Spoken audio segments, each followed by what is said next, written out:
Adolescence is out on Netflix, new British miniseries developed by Stephen Graham and Jack Thorne. 4 episodes around an hour each. It's a chilling story inspired by some real stories around UK in recent years, but not really being a direct version of any single one of them, rather an amalgam and something fictional. The story starts with a young boy named Jamie, a 13-year-old kid who gets arrested and accused of a murder of a girl from his school, a brutal nighttime stabbing. Initially, the boy says he didn't do anything, he's innocent, but then the police reveal that they have CCTV footage, which unequivocally puts him at the scene. And then the rest of the show is really about attempts to understand how this happened, what was the reason for it, could it have been prevented, what was the impact of the parents on the situation, and what is the impact on the parents and the people around Jamie afterwards, what are the consequences.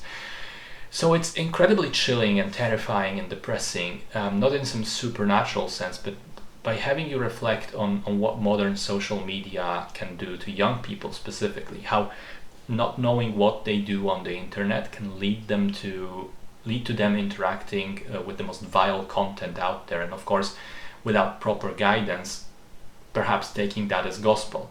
Andrew Tate and his philosophy is mentioned, and I have to admit I haven't considered previously how fucked up this guy and others like him can be, because I only ever thought of it in the context of his audience being adults, people who can more or less make rational decisions and take whatever they might agree but with him, but leave the rest of it out, and in any case, even if they do become his apostles, sort of still remain functional parts of society, and even taking on some of those toxic, vile views, they may not necessarily act violently on them. Whereas this shows that actually very young people, impressionable, with their brains literally not fully developed yet and without an ability to judge what is right, what is wrong, but also who lack the self-control to not act on those impulses, these people can digest these views as well, and that can lead to tragedy in this scenario. And even if it doesn't, you have to ask yourself a question: how many potential Jamies are walking around every day? How many other boys who have their worldviews shaped on a daily basis by these random grifters on the internet?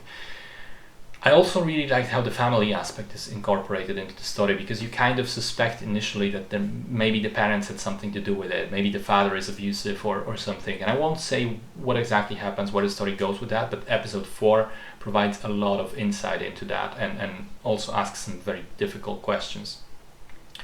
I'm not a parent yet, but looking into the future, the show definitely awakens some new fears in me when it comes to raising children and protecting them. The performances in the show are unbelievably good. I mean, it's to be expected from seasoned actors like Stephen Graham or Erin Doherty, but the kid, Owen Cooper, I mean, that kid is sensational. Powerhouse performance coming from a first-time actor, if you can believe it.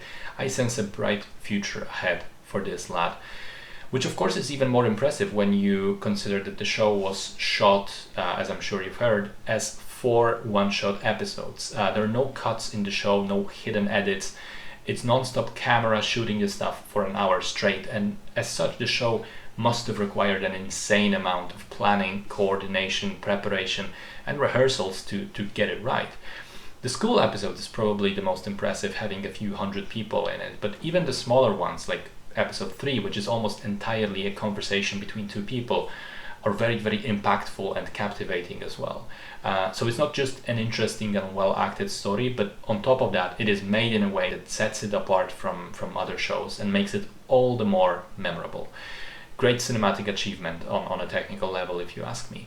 So yes, I think it's an excellent show overall, definitely worth checking out. It subtly and quietly explores an aspect of modern-day social media culture, which I don't think I've seen explored elsewhere from this angle, and I believe it might be an important cautionary tale for all of us.